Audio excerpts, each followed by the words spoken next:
Buongiorno, buon pomeriggio, e buonasera, Lazio world. Welcome to our season preview episode. It has been a nice little break, but we're back, baby. We are back. Caleb Adams, great to see you, my friend. How the heck are you? Oh man, it's been a minute. I almost forgot your name there, Sean. I needed to think about it for a second. And it's as much as I love our beloved Lazio. I posted a funny little TikTok or Instagram reel, whichever one you follow, kind of joking, but in full seriousness. It was like, I'm so happy. Like, what's been going on? It's like, well, I've been without Lazio for over 2 months, and this has been both the most boring transfer market, the most boring offseason in Lazio history. It really has. But it's been kind of nice. I'm not gonna lie. Like, it's given us a little bit of a break because we haven't had a ton to cover. Haven't had to stress out watching every mercato guru with every rumor to follow along. And it's we made the decision to part from Baroni and hired Sadi early into the off season, and it's kind of just been like, aside from having this transfer block, like a pretty normal off season, no major drama. So yeah, it's been kind of peaceful, but I'm back to get right back into this thing and start talking Lazio before they start breaking our hearts once the season starts. Say one more time. I said I'm ready to just get my heart broken again. So yeah, we've had the 2-month reprieve. I'm peaceful. I'm calm. I'm ready to jump into the roller coaster that will inevitably be this Lazio season. So it has been a relaxing little kind of break. I'm not gonna lie. Just no transfer. I mean, even though I would love to get some new players, there is a certain sort of like, I don't know. It's a different feeling because there's a lot of solidity and stability going into the season. And even though we have no new players and stuff, I don't know. I feel like it's a pretty interesting vibe right now. Yeah, it is. And so, to say the least, whether it's good or bad, I don't know. But it's interesting. Yeah. Well, we have had some matches, a little bit tougher for you and I to get access to all of these and kind of dive into them. But Lazio has played or will have played a grand total of 5 preseason matches. Perhaps just when you think about the opponents and the overall quality of these opponents, one of the stronger set of fixtures that Lazio has had in an offseason in quite some time. So they started with Avellino, a 1-0 rather unimpressive result over Avellino. But then you have Fenerbahce, who beat Lazio 1-0. Galatasaray that drew Lazio 2-2. A 1-0 victory over Burnley, who is now in the Premier League after being promoted from the Championship last year. And they will be closing out their preseason tomorrow against Atromitos, a team in the top flight of the Greek professional league. So before we play Como in what should be a really, really good test of this side, because this isn't I can't even say the Como of last year, because Como ended up being a really strong team, not just avoiding relegation, but finding themselves squarely mid-table as a strong team in their first campaign. And they've spent over $100 million in transfers. So they've made no mistakes or shied away from their expectation this season, is that they find themselves in Europe. So by that claim, they are very much going to be a team that we are competing with. So it'll be great to kind of kick this season off with a really strong test. But Caleb, give me your kind of key reactions, feelings, thoughts on this preseason thus far. I think I think what's interesting about this preseason is for some of our players, it's just a reminder of how Saudi likes to play, right? Guys like Guendouzi, who were here, Romagnoli, these guys, even Tati. Um, I think the biggest thing is for a lot of this core group, this is like business as usual. Like we're back to kind of okay, we're back to this again. What's interesting to me is seeing how sort of the new guys adapt, and it's difficult to gauge in preseason because they get like most of these players got halves. I think very rarely we saw players play more than 60, 70 minutes in this preseason. But it's also on Sadi's part a way to sort of experiment with players he doesn't know. I think of Cancelleri. Well, I guess he does know him, but never really exposed to the first team side of him, right?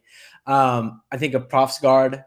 I think of players like Tavares, right? Some new pieces and it really felt to me that Sadi's just like, what do I have to work with? This is what this preseason has felt like to me from the clips that I've watched or some of the analysis that I've seen, whether it's through pundits, whether it's through Twitter. It does seem that Sadi is very much assessing these sort of players that he hasn't worked with and kind of seeing what he has. So I don't hold too much weight to preseason in general. I especially don't really hold too much weight in this preseason because I just feel that it was very much an experiment from Sadi to really just get a sense of what he has to work with that he's not already worked with in the past.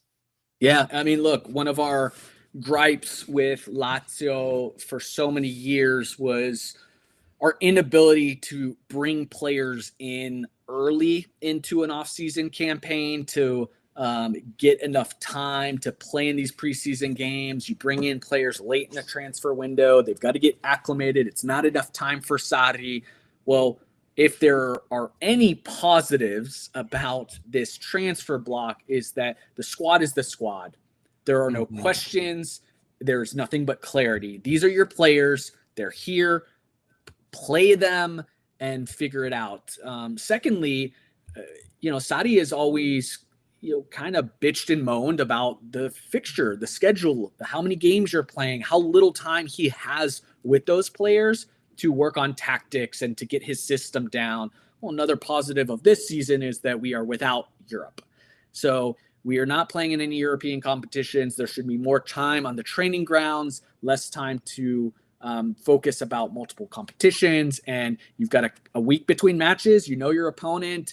I think that has to bode well, particularly for a Sadi-led side.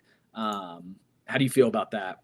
Yeah, 100%. I especially with Sadi being such a he's very peculiar and particular about his tactics, right? Like his system, Baroni was more so. Let me put these like Baroni had he had a really a complete opposite approach to the game. Baroni was very much not so much structure and more so giving a little more freedom for the player to kind of decide and make decisions, while Sadi is much more rigid.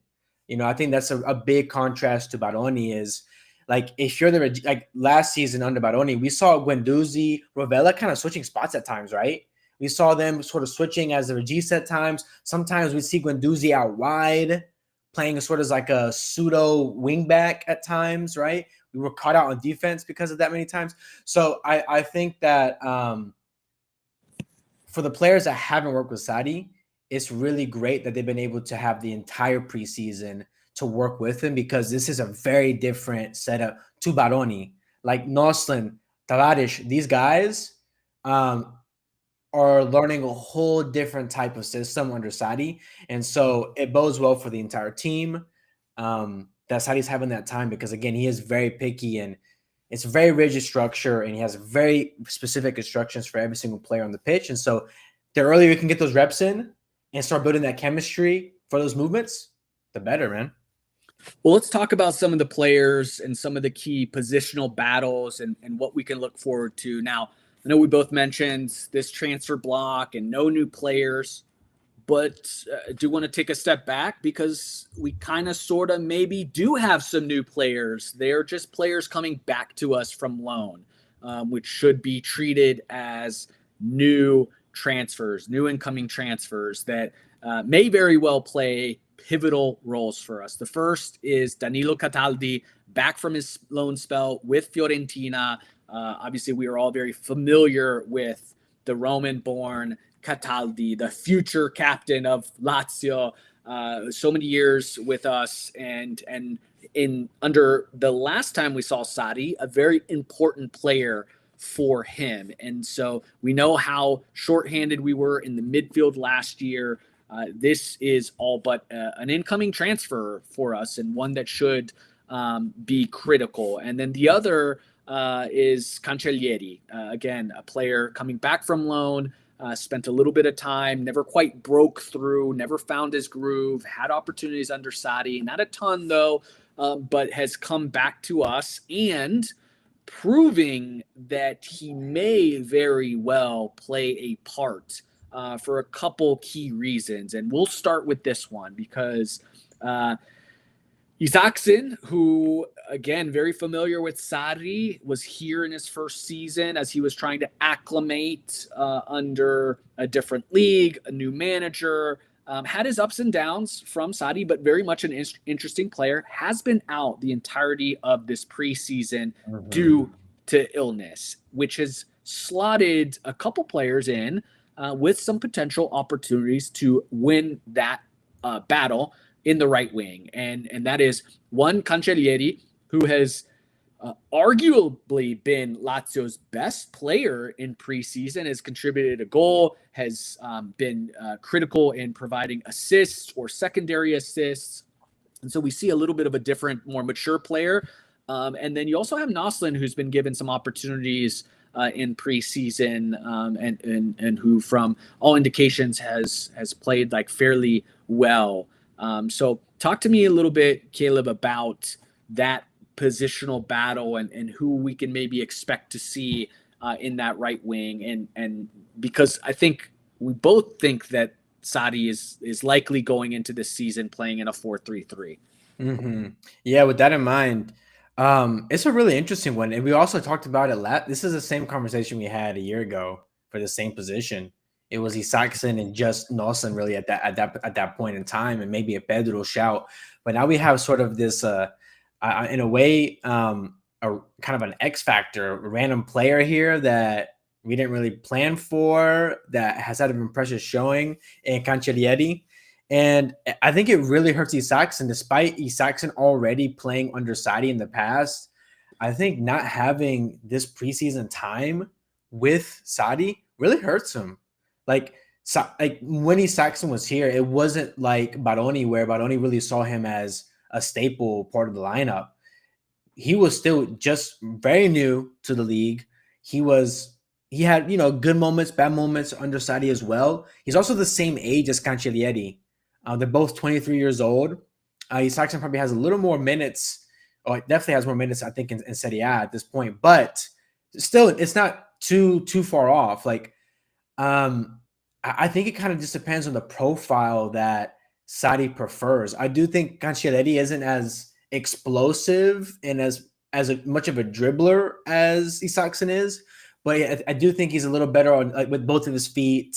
He does have a little pace as well. It's just different kind of profiles of players, but right now we know that to Isaacson, again, in that first season, he was up against Mr. Reliable Felipe Anderson, who we know Sarri absolutely adored because of his consistency. We knew he was always going to play. He was always healthy, and he became a really strong two-way player under Sarri. And so we know, when you talk about profiles, I think that's ultimately whoever ends up winning that job is going to have to play the defensive side as well as they do the attacking piece to it. Just knowing Sarri, at least the Sarri that we saw in his first tenure.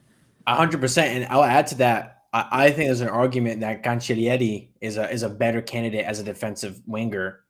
I was comparing some of the stats between him and Isaacson on defense, and compared to other wingers, I mean, Cancellieri was 74th percentile of tackles won.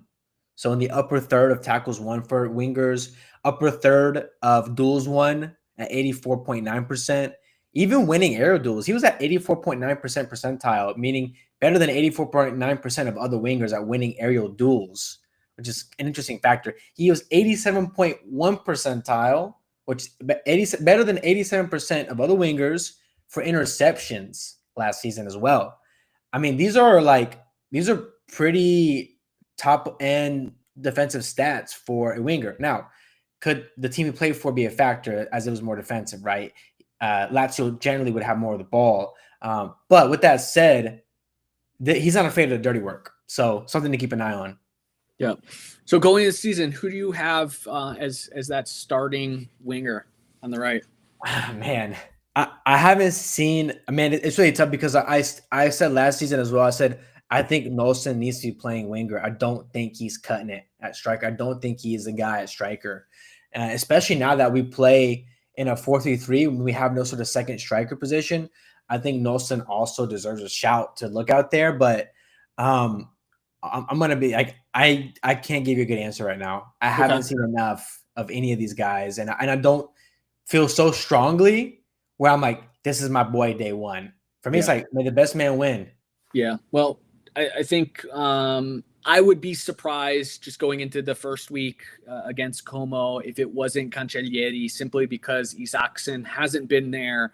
It gives the edge. Cancellieri's has found himself in that starting position the entirety of preseason. So it seems like he kind of has that locked in.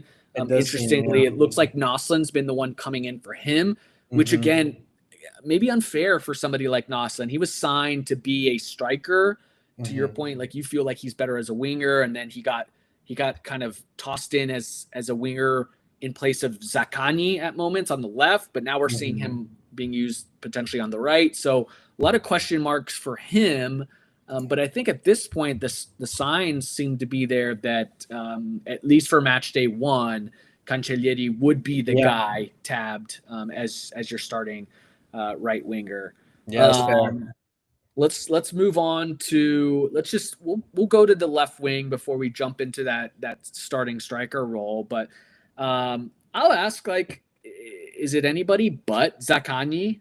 No, Zaccagni has got that locked down. I'll be shocked. I mean, it's not happening. He's going to be the guy at left wing. That's not even a conversation.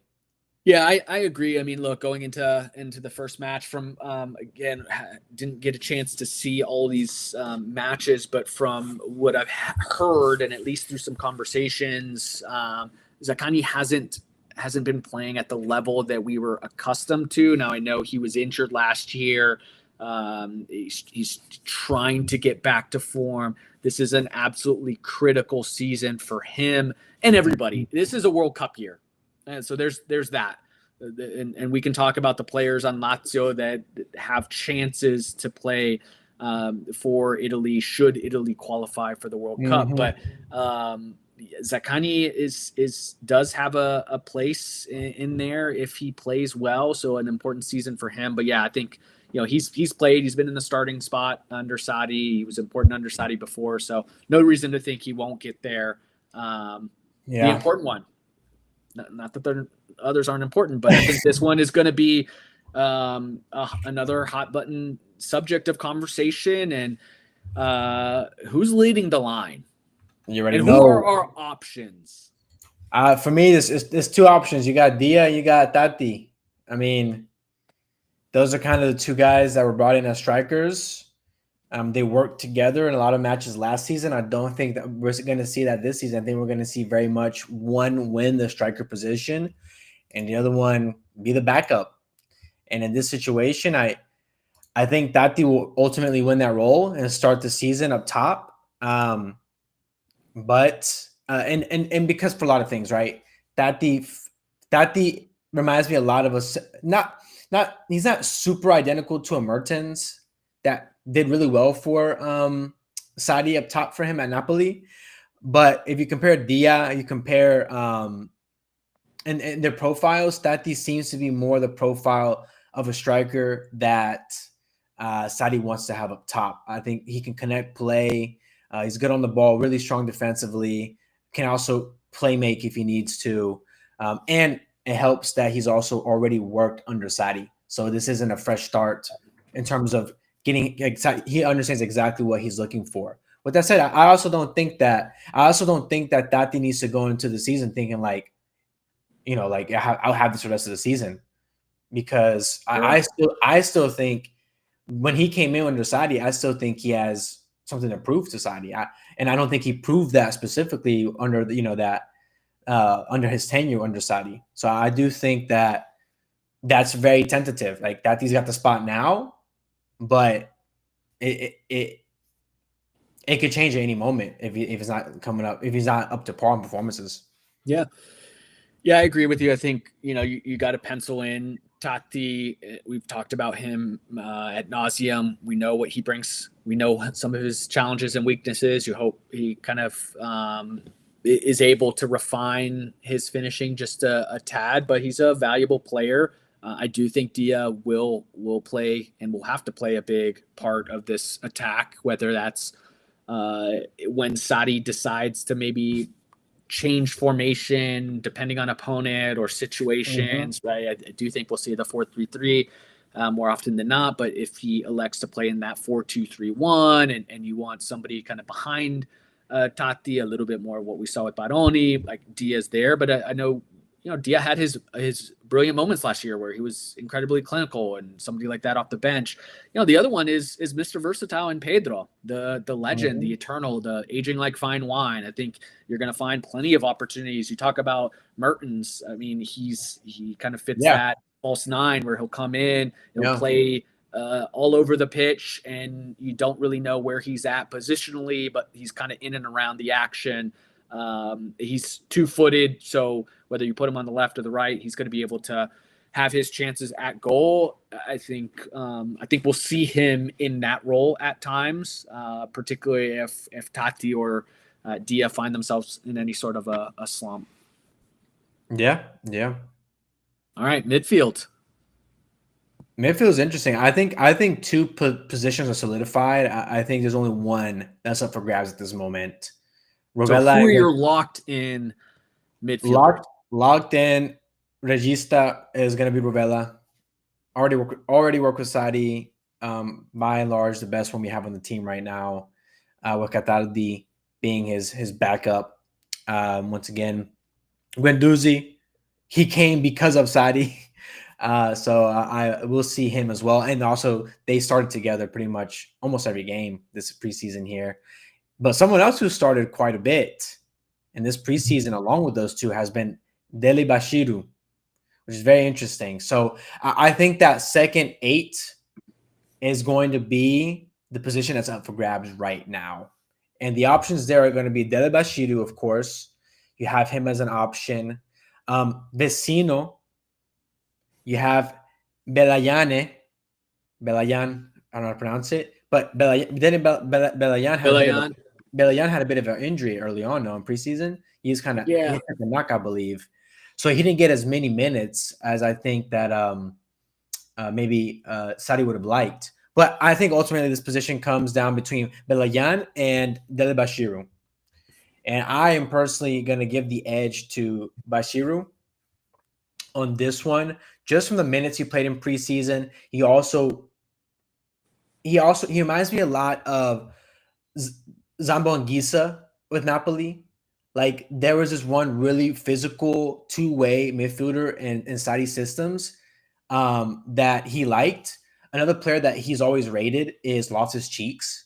Right, we've heard rumors of Mm-hmm. Loftus. He's rated by Loftus Cheeks at Chelsea. He wanted Loftus Cheeks and rated him there as well. Again, it's a physical profile of player who's good enough on the ball, but also brings just a different level of physicality and strength to the midfield and size. All these guys are over 6 foot. And so I think just again, from the minutes in preseason, with also knowing the history of Sadi and his systems and the profiles he's liked in these positions, it does seem that Dele Bashiru sort of fits that line maybe a little more closely than someone like Belayan. Yeah, I think I think where we're going to struggle, or where we need answers, is going to be when I think about that midfield and that front three. Who's scoring our goals? And I know the easy answer is like, okay, well, we need goals from Tati, obviously our striker, but we didn't get enough, and we need goal contributions from our midfield. And last year, we simply didn't get it from our particular our midfield. And so Who was our highest goal scoring midfielder last season?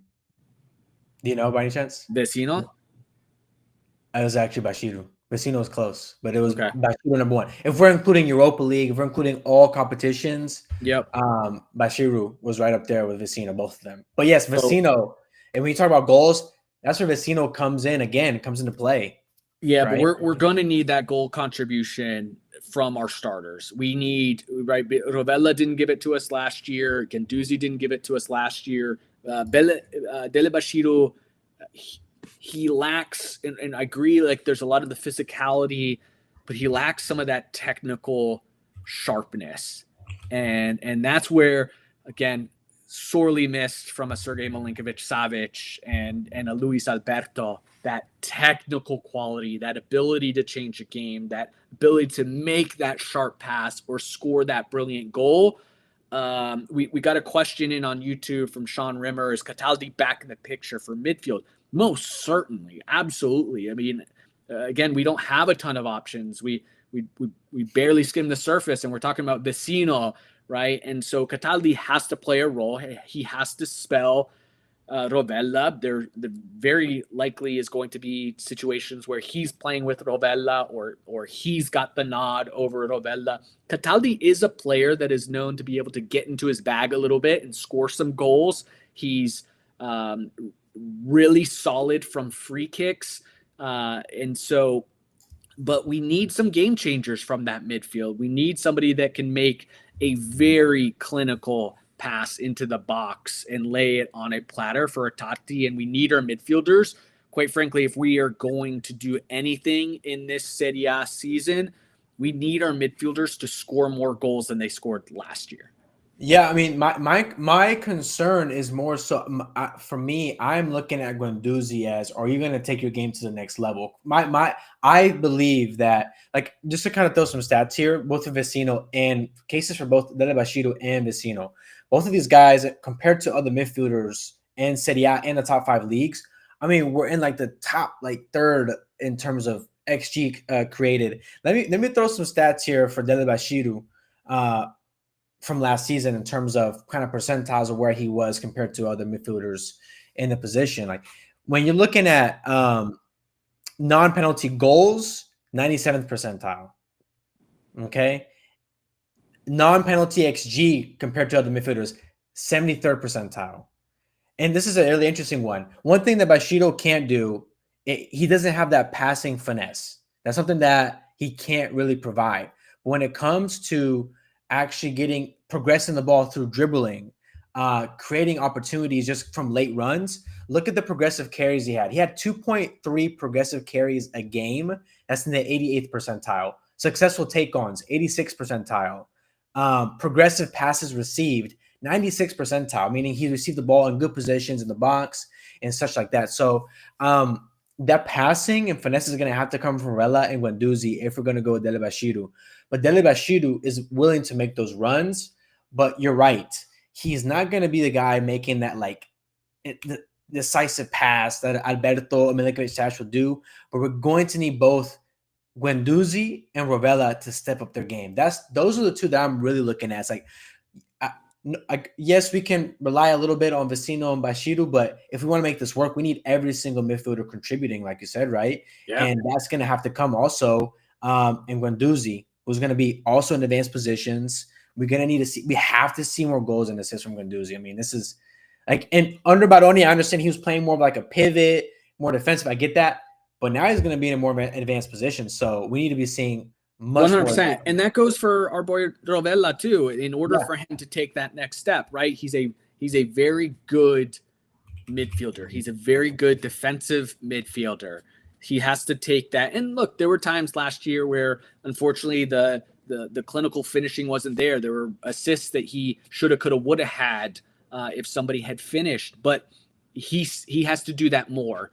He's got to be able to score some goals. And that's for him to take that next evolution. I firmly believe Rovella has the makeup to be a world-class player. He's one of the best tackling midfielders in all of Europe, and that's no debate.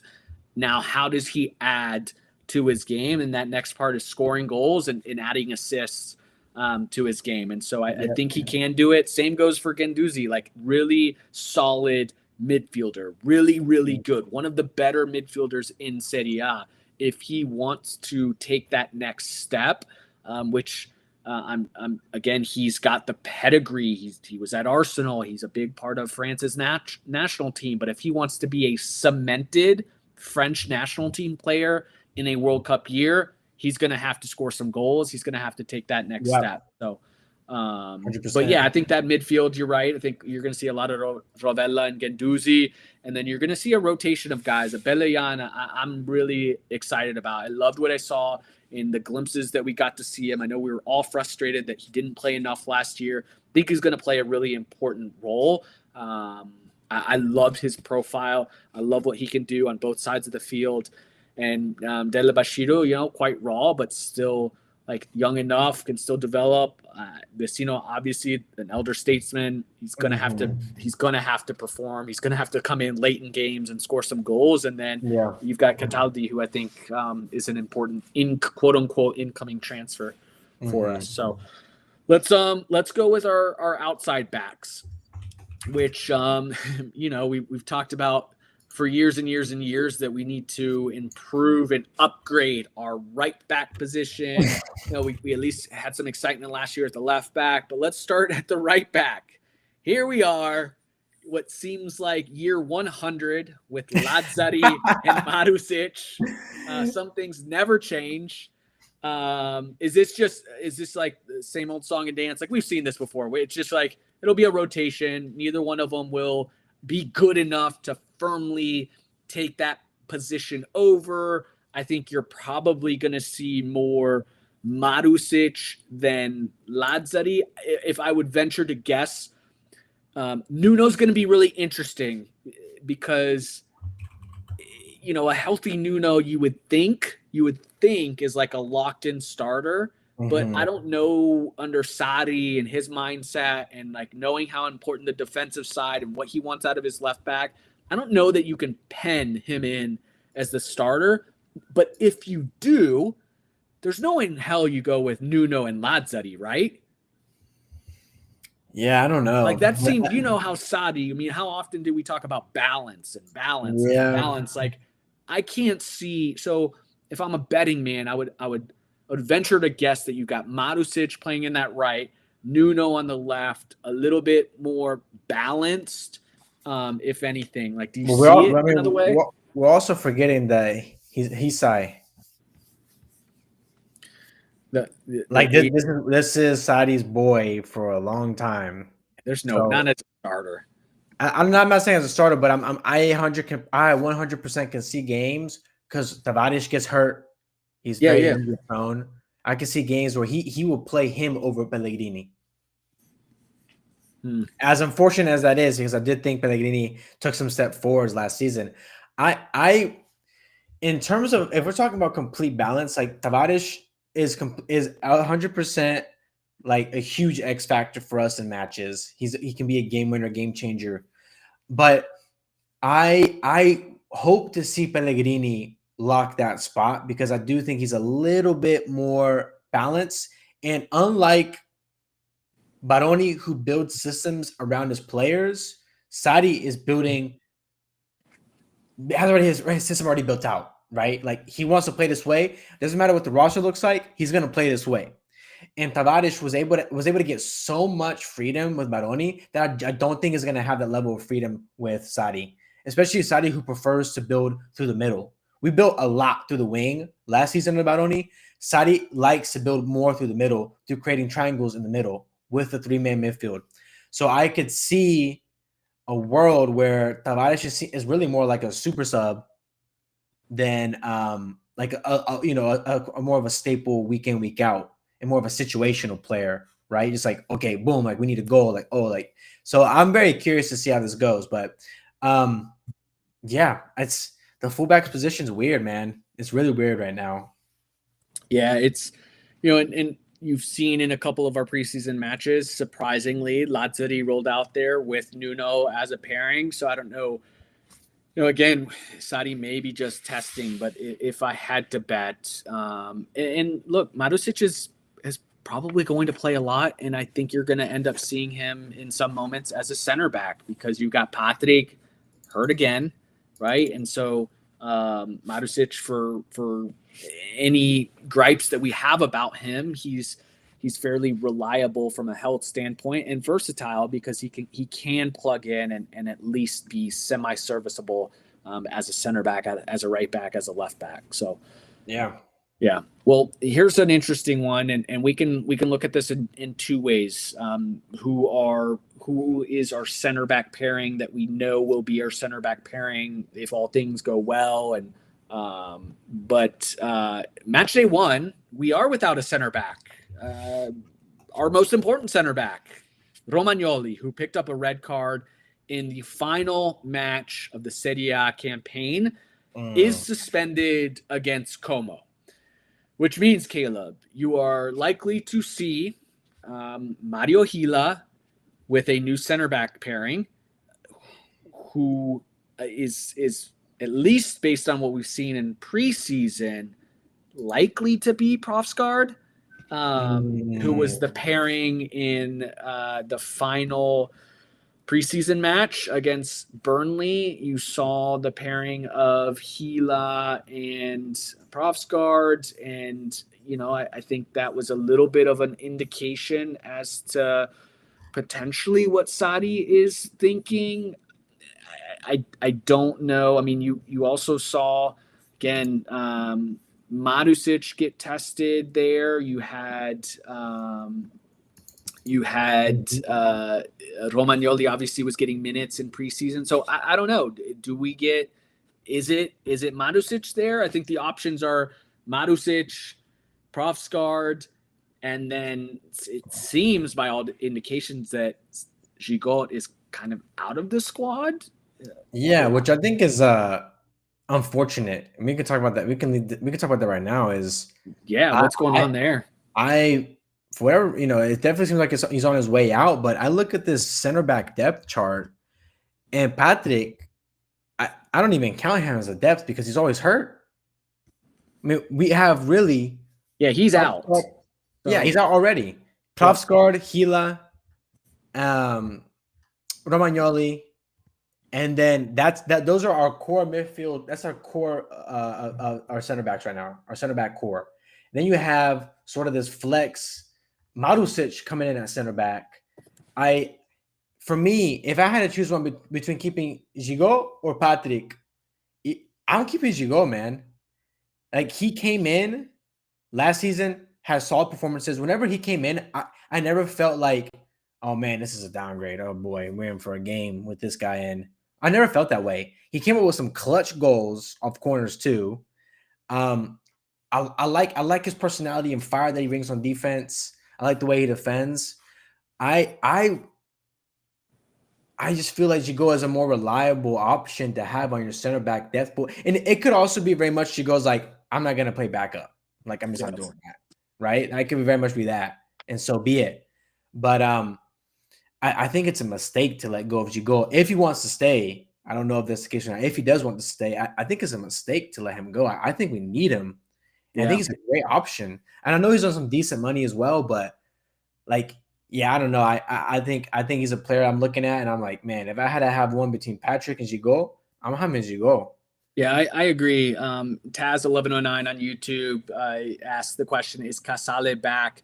Casale is not back. His he had an option he was on loan to Bologna, who had an option to purchase the player. That option was exercised, so he goes to Bologna. I believe the figures were somewhere between 6 and 7 million. Performed well at Bologna, so he's out. Look, it's the players that we have are the players that we have, and Patrick is hurt and gone. And I agree with you 100%. Like, it's kind of odd to me that Samuel Gigot is looks to be on the outside. That could obviously change. Maybe it's things that we can't see behind the scenes, clashes with coaches and players, but from what we just saw as fans from the outside, in terms of like his play and what he brings, and he's a player that can score some goals, right? Important from set pieces and getting his head on the ball, was physical and brought a lot of energy. With us having a transfer block, it's kind of crazy to me to think that he won't play a part in this. Fun fact, breaking news, he did follow the Las Vegas Lights, my club, on social media. So crazy.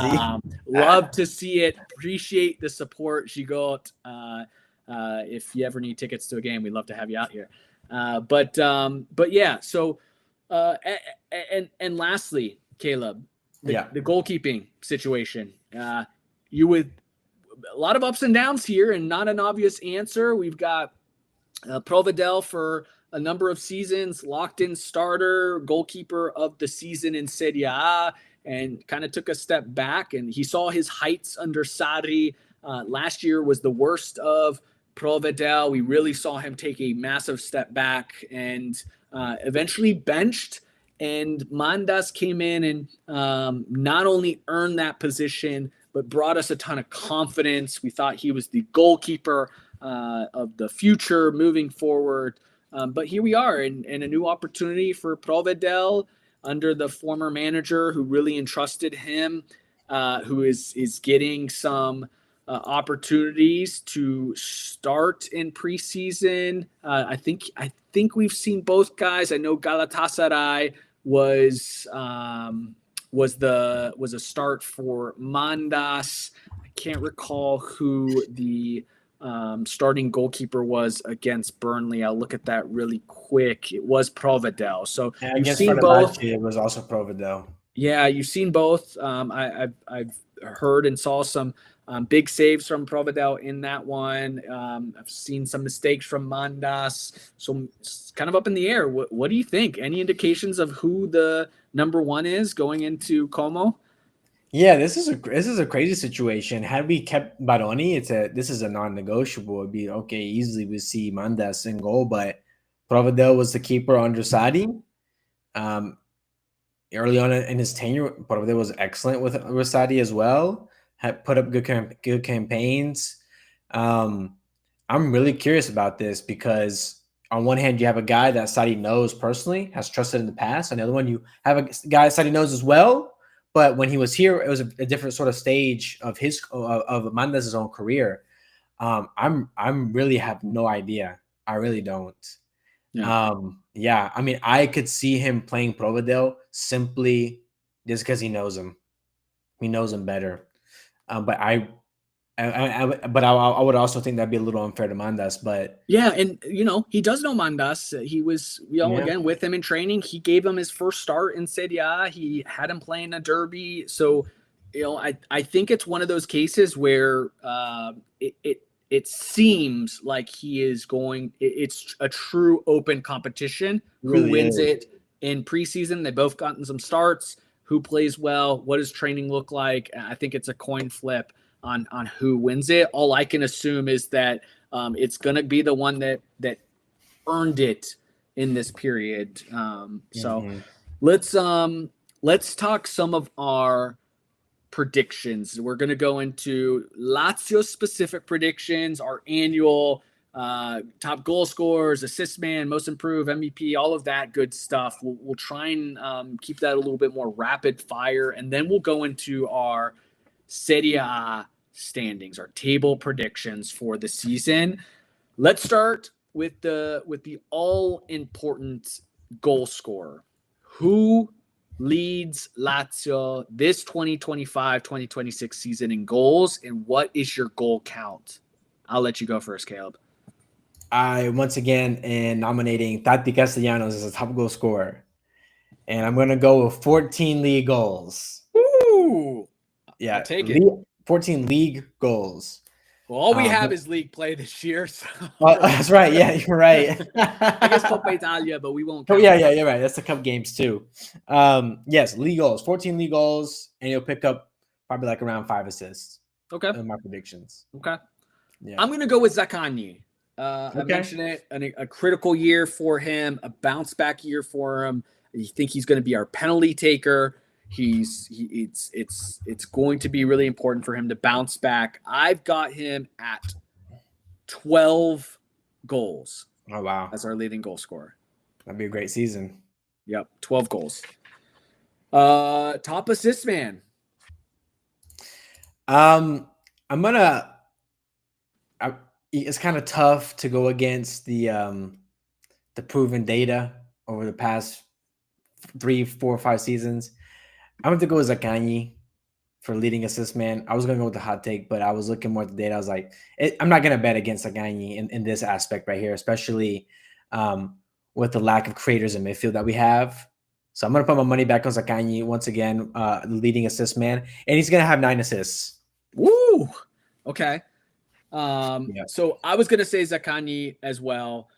Because you said it. Like, look, I really wanted to say, okay, can Rovella really add that to his game? I just don't think. I don't think the jump is gonna get there I don't think he'll be in the. My main in thing the is he's not going to be in the positions role and positions to do for so. sure. And so when I think about that right wing position, I don't know that anybody is gonna lock that down enough. Sure, Tati could be in positions to really rack up some assist numbers too, but I think I can't even. I want to be like contrarian and just pick a different one, but it just doesn't make sense. I'm gonna go Zaccagni and I'm gonna say 6 assists. Okay. All right. Okay, most improved player. I'm gonna go with Prof's guard.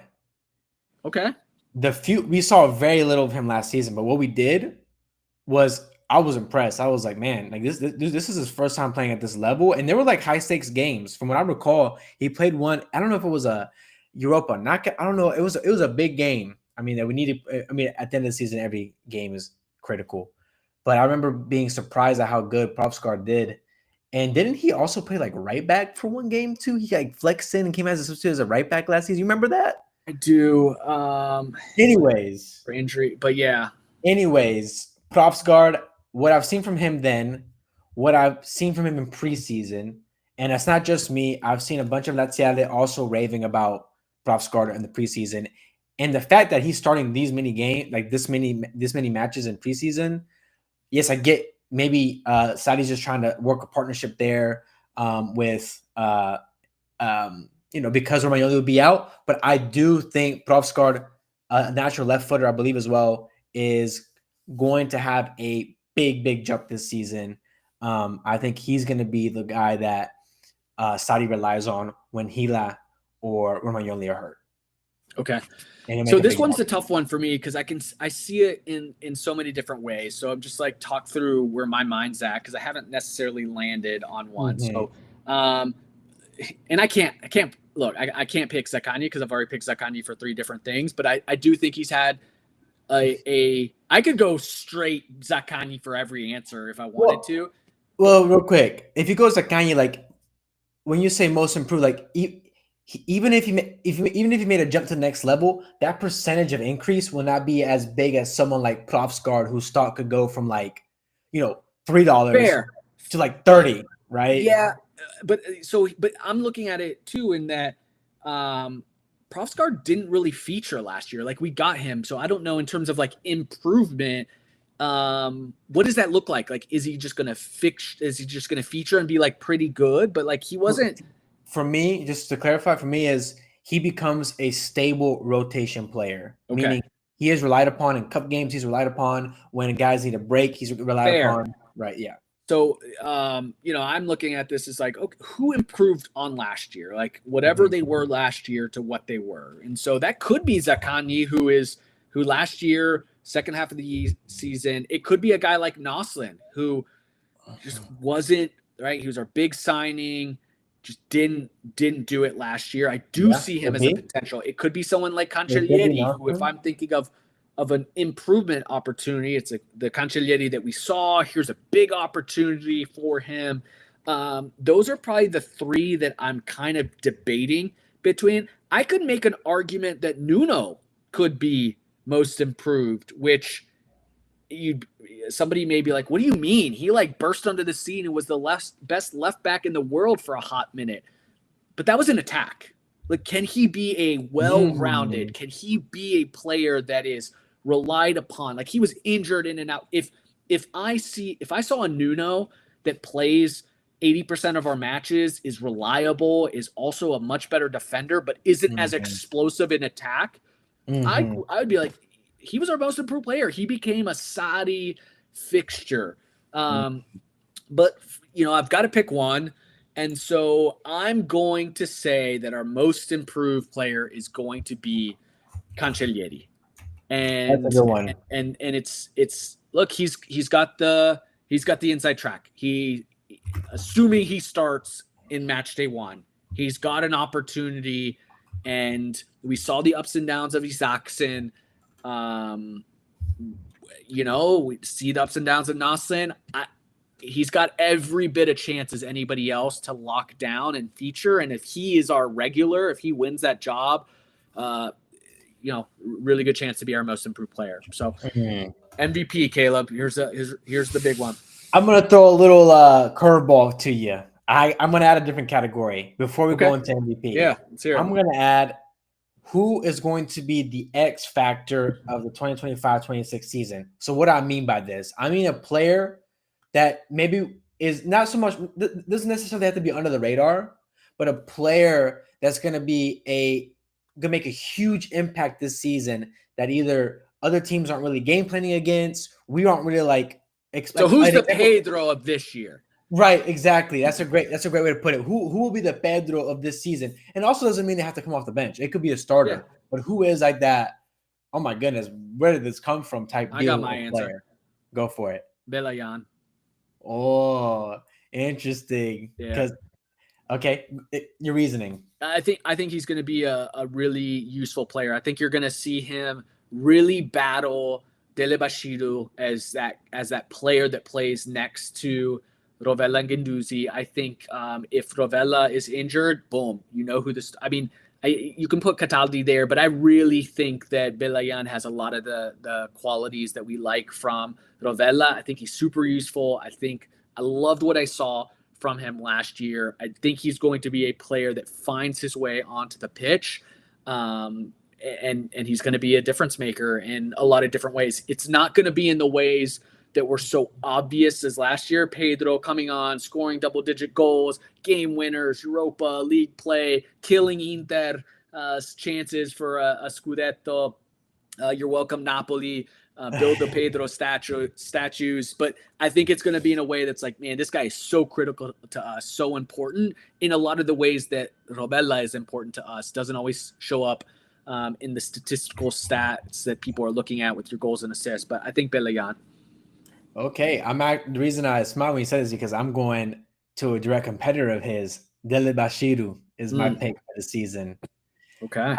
I think we will see him really explode on the scene and really become a goal scoring threat in that midfield position and really take over games with his physicality and ability to drive with the ball and just add something completely different in the midfield that we haven't had for a little bit. So, but I love your Betayan as well. I think he's an excellent player too. I'm really excited. It would be fantastic if both of them just start really gearing to that next level because these are both young guys under 25 years old. These are guys that could be playing for Lazio, for the next 4 years. Like I see these players as potential players that are willing to stay at Lazio for a long time and, Yep. and really be staples here. I mean, huge. It can't be overstated. Huge opportunity for them because we didn't bring in anybody to Mhm, replace or make it any more difficult. They will have chances. They mhm, as young players, they will have chances. Whether it's off the bench or starting through injury, they will both feature and they have to perform. So yeah, I think they both have huge seasons or opportunities for big seasons. MVP. So this one's tough. This is I'll tough. start. I Okay. think obviously a lot of candidates. It's going to be the same old names that we're going to have to rely on to for us to perform. I'm inclined. I predicted that Zaccagni would be our leading goal scorer, leading assist man. But I am going to say that our MVP, our most valuable player, is going to be Romagnoli. And You took mine. did I, That was I was my pick really too. like, I was gonna go Rovella, but I really think in this season where, man, it can potentially be grim. I know you and I just have raved about Romagnoli for 2 years now and how important Yeah. he is, and it's just like he's Mr. Reliable. And under Yep. Sadi, right, we saw the best under Sadi in that second season. We were a defensive fortress. We conceded the fewest goals in Serie A. It was why we finished second in the league, and I think you're going to see a lot of that with Romagnoli. At that time, he was paired with Casale. Gila is an upgrade. I think you're going to see a much improved Gila this year. And so I think if we are successful this year, it's going to be because of the defense, because we bring Yeah. structure back, because Yep. we see a defensive side similar to what we saw when we finished in second. If Yep. we are successful, it's going to be because of that. And Romagnoli is going to play the biggest part. And it's a World Cup year, and Romagnoli has not been a part of the Italian national team. And you've got Gattuso, a new manager, maybe is a little bit more open. Gattuso was at Lazio training camp a couple weeks ago, mixing and mingling with the squad. So my hope is that Romagnoli not only has a massive campaign for Lazio, but puts himself in contention to be on the World Cup squad. So that's my No, sorry yeah. for When I stealing think yours. when I think of MVP, and my thought process was similar. Is when I think of MVP, I think of someone that's like cannot live without. Like if this person goes down, they're irreplaceable. There's someone that has become so integral to this team's success that we need them no matter what. And Romagnoli is one of the few who fits that description on the team right now. Uh, Whoever's on the back line, Romagnoli is going to be locking it down. You know that. He's going to be leading the back line. And as you said, defense for me is going to be the biggest. It's going to be the biggest factor when it comes to our success this season. If we're scoring goals, great. But we saw a team that could score a lot of goals at the beginning of last season. But that is just so hard to maintain, and it's so hard to have a successful campaign if your defense is as bad as it was at the second half of the season we had last year here, last campaign. So I think Romagnoli is a great shout. I think once again he will be the unsung hero. Crazy he still doesn't get the attention I think he deserves from Lazio fans. For me, he's just man. I love everything that he embodies. Yep, agreed. All right, Caleb. We're getting close to an hour. Let's look to close this thing out with our annual table predictions. Let's do the. What do we think? The top I'd say do like top 10, 9 top maybe. 9, 10? Okay, Yeah, 9, 8, and then we'll just do like maybe relegated sides. okay. Yeah. So, do you want to go? You want to give me your rankings, and then just Sure. number 1 through however far down the list you want to go? Yeah, I'll run through this now. This is really tough, man. God, Serie A is tough Yeah. because even teams like Como, Fiorentina, like these are teams that I'm like, man, these like sleeper teams that could really make a bump. You still have Atalantas, right? Like I'm very, very, very conflicted on some of my placements, and I do not feel confident at all whatsoever. But I'm gonna start with my top 5. Okay, I'll start with my top 5, and then you Okay. give me your top 5. Does that work? Yep. Well, actually, let's just go top 6 for now. Okay. This is incredibly, incredibly difficult this year. Yeah. I have thought about it I thought about it last night. I thought about it when I went to bed. Thought about it this morning, and I still don't feel any more confident about any of my placements. So, anyways, let me go ahead and just pull up this table for this season here with updated teams. Yeah, this is really tough. Okay, I'm going to start at 5th and work my way up to first. So 5th place, I'm going to have Juventus. I think I you never bet against Juventus in terms of like having a putting together a respectable season as of late. Tudor is again a big X factor of like, is he even going to be around at the end of the season? I don't know. But I do think they have there's what keeps them so low for me is that their squad I don't think is all that impressive, but they still have one of the best center backs in the league coming back in Bremer. They still have players that have played together, are a team that can lock down defensively. They have some more structure now under Tudor, have a little more attacking prowess at times. Some young, talented guys up top in Yildiz. But I'm going to have Juventus in fifth. But I could very well see them dipping to like seventh this next season. Number 4, I'm going to have Roma. And as it hurts me to pain him and put him in top 4, I can't deny the stretch they went on at last season to end the season. They show that in terms of the players, they could put together good performances and get wins. Now, they have a new coach. And this is really the main driver for me is Gasperini becoming the coach of Roma. Whatever we think about Gasperini as a person and as a human being, he's a good coach. And he can get more out of a squad than most people can. And he can do that with a rotating squad as well. He's had players come in and out of Atalanta, but Atalanta's always been under him a team that is tough to beat, that's going to be pushing for the top 6 spots. So I do think with the quality of players that Roma has right now, they also have a lot of history together. Like these are players that have been playing together for at least 3-4 years now at this point. I think Gasperini will push him into a 4th position, a 4th place spot this next season. My 3rd place pick is our very own Lazio. Now, I know. Now let me preface this by saying this is more so a testament to the uncertainty around the league right now because there's a lot of teams in transition as we speak.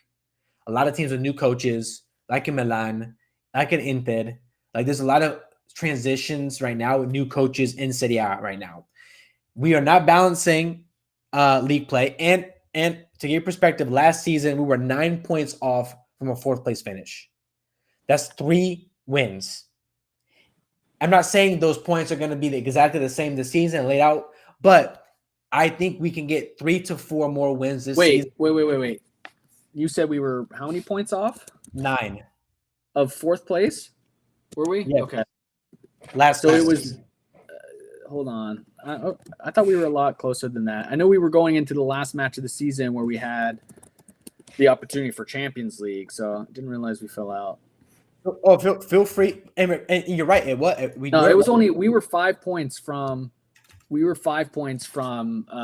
top 4. Oh, really? Yeah. Oh, okay. Okay. Yeah. Even better to make my point because I was looking at the. Oh yeah, you're right. My bad. I don't know what I was looking at 3rd place. My bad. Exactly. We were 5 points off from 4th place, Juventus. Now, do I believe we can get 3 to 4 more wins this season? Yes. Looking at how some games we lost last year, while balancing the fixtures, I think we can manage to win 3 to 4 more wins this season, have a better goal differential as well, and that's going to be enough to slide into that 3rd place spot. And I think come the end of the season, we might actually earn the opposite. I think what will happen is the opposite of last season. I think we will finish strong rather than sort of kind of limp at the very end because we have the freshness that a lot of the teams you're competing against will not have at that point. And the whole team is now familiar with Sarri's system and playing under Sarri for almost a year now. So that's my thinking behind that. Not so much a reflection of how good Lazio is, but more so just sort of the turmoil and the transitions that we're seeing throughout the league right now. And again, we were not far off last season, despite being we didn't win a single home game to start the second half of the season. I mean, not a single one. And we managed to only be 5 points off. That's Serie A right now. That's how it is. It's that close. And I think Sarri will help us get over that. So now Second place, I have Inter once again. This is a weird one because they have a new coach who I think is very much a coach who is sort of um, he's kind of being thrown under the bus in my opinion. I think Inter are a bit of a transition after Inzaghi. But with all that said, Inter's squad is still very much intact. Like a lot of the squad still remains the same. The coach has questions. I watched Inter live during the Club World Cup, in fact, in Charlotte here. I watched Inter lose against Fluminense, which was great. Um, but I do think Inter will have a little bit of struggles, but I think the squad is strong enough and been together long enough to push for a second place spot. Number one, I'm going to have Napoli. I do think Conte and Napoli are going to kind of walk the league this year. Yes, they have European soccer now, but that squad is still strong. Conte's still coach, and I know Conte's second years after winning haven't always had the best track record, but I just don't think there's a better team in Serie A right now. Okay. At this moment. So run that. Go give me the 1 through. So Napoli, Inter, Lazio, Roma, Juventus. Okay. All right. So let's hear it.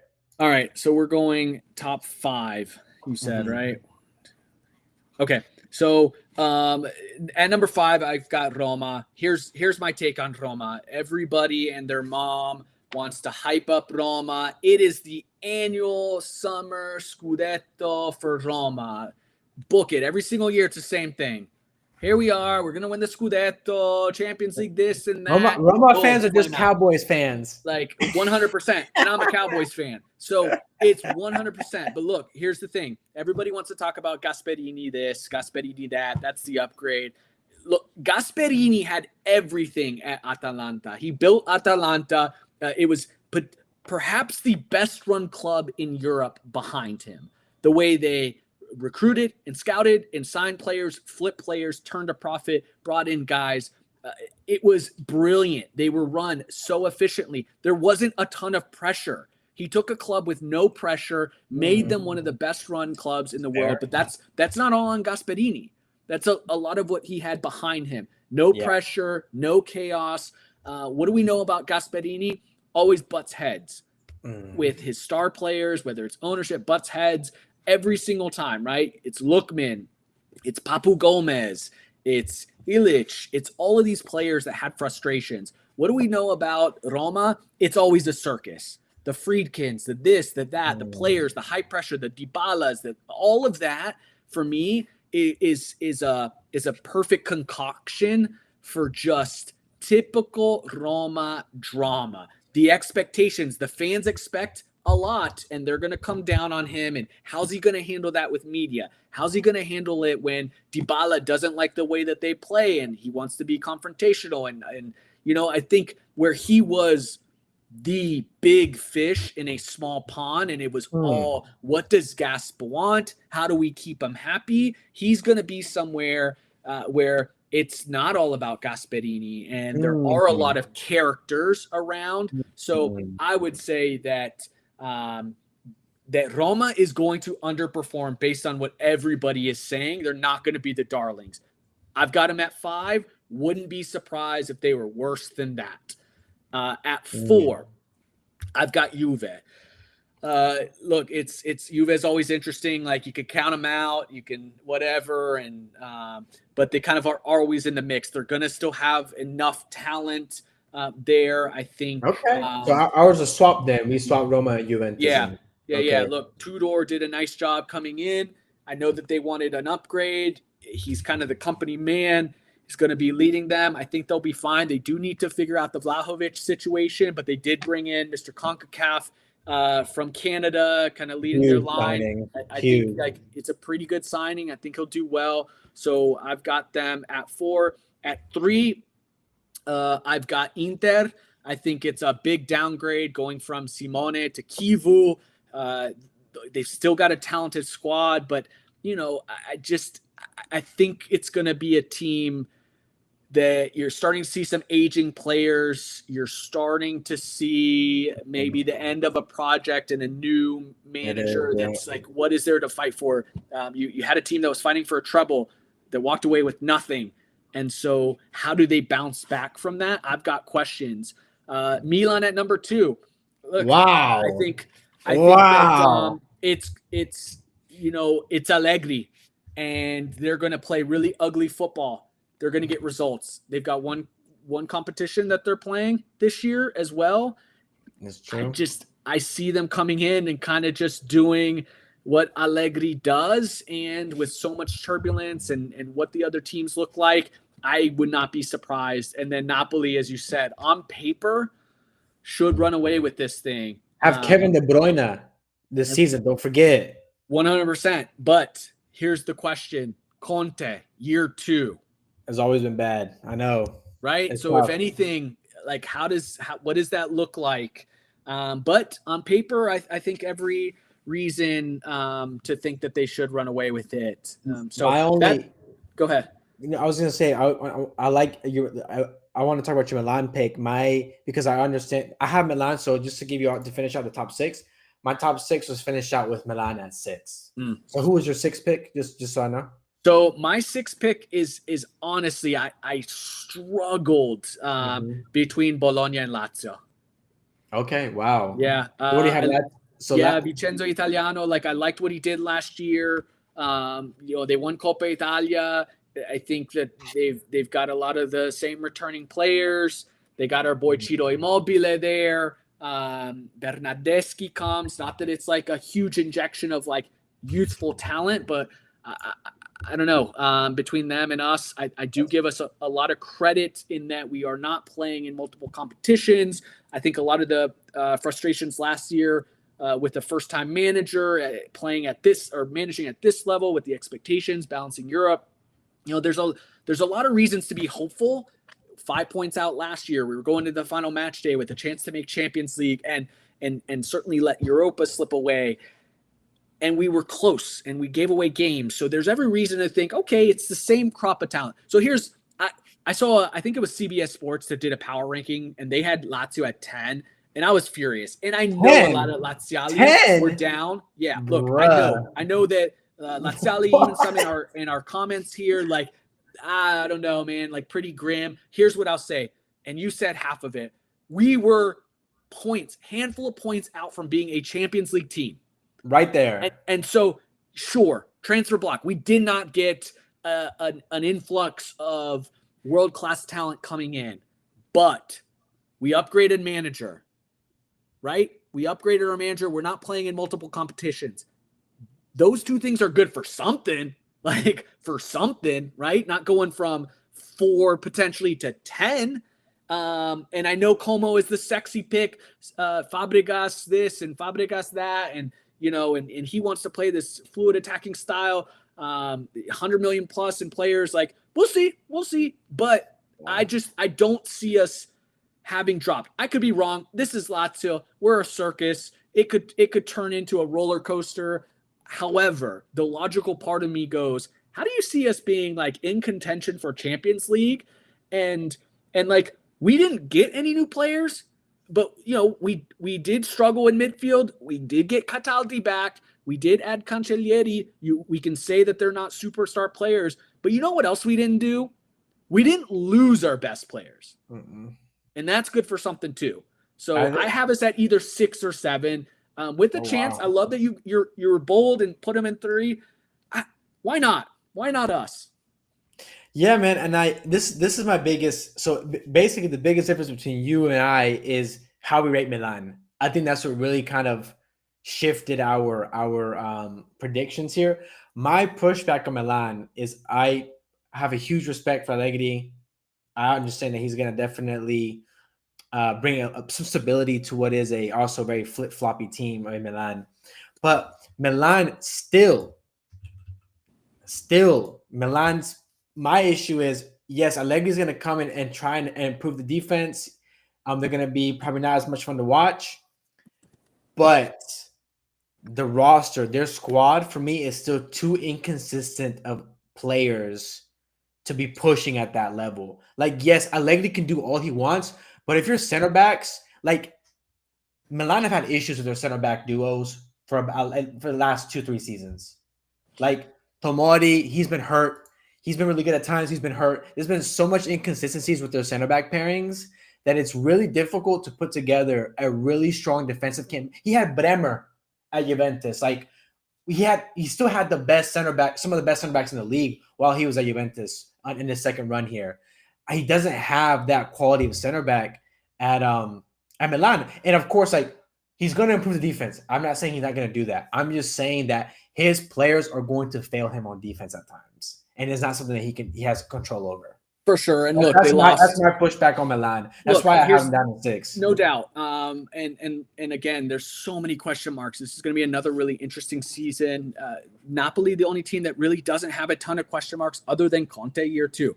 But look, they lost Reinders. They lost potentially the best, arguably the best midfielder in the league. But they also lost Theo, which I look at as a plus. I look at that as a huge positive for them. I think he was toxic for them last year. I think he was, as their captain, there was a lot of drama around Milan. I think you strip away that, you remove European competition, you bring in Allegri, I think the sum of the parts will be greater than what they were last year. I think you're going to see another really strong season from our boy Pulisic. I don't know. I think it's going to be a team that's a little bit more grinding through things, but that's what works in Serie A. So who knows? But you're right. They could be anywhere from 3 to 2 to completely out of European play again. So it's what will make this really, really interesting. So let's say this. I'm going to give Lazio the edge over Bologna just to be a little bit positive here. So my final standings will be Napoli, Milan, Inter, Juve, Roma, Lazio, and then Bologna, Fiorentina, Como, and Atalanta with a big drop. Atalanta, the big drop, huh? I like that. I think that's pretty sound. My 6th was Como. 8th, I have also Fiorentina. You had Fiorentina 8th or 7? 7. No, sorry, I think I had 8. I had him 8. No, I'm gonna go Atalanta 8th, Fiorentina 9th. Okay, fair enough. I could see that too. You know, does Moise Kean have another brilliant season that he had last year? And I don't know. See that happening again. I don't, but I could be also completely wrong. It's just very dependent on if those guys, if like a guy like Keane, if they can get 20 goals again from him, but that's hard to ask that of a striker in Serie A to get 2 back-to-back 20-goal seasons. I mean, that's rare. They're not on Cheeto Immobile. Cheeto was a rarity. Like, people need to understand how rare that is in this league. The fact that Cheeto was doing that year in and year out, just a testament to his legacy, because that is really hard to do in this league. Really hard. Yep. For the relegation, just to wrap up here, relegated sides. Man, it's going to be Pisa. Pisa's going to go right back down. No doubt about it. Man, I think. Yeah, it'll be tough. Tough. I'd love to see Pisa stay up. I'd love to see them stay up, but I think you're right. I don't know if I'm just like real quick. Probably Lecce is in there. Cremonese probably, and I think Pisa is a fair enough shout. Cremonese, Pisa for me are my 2 locks. I don't know. I think Lecce have enough defense. I don't know. Because Lecce gave us trouble.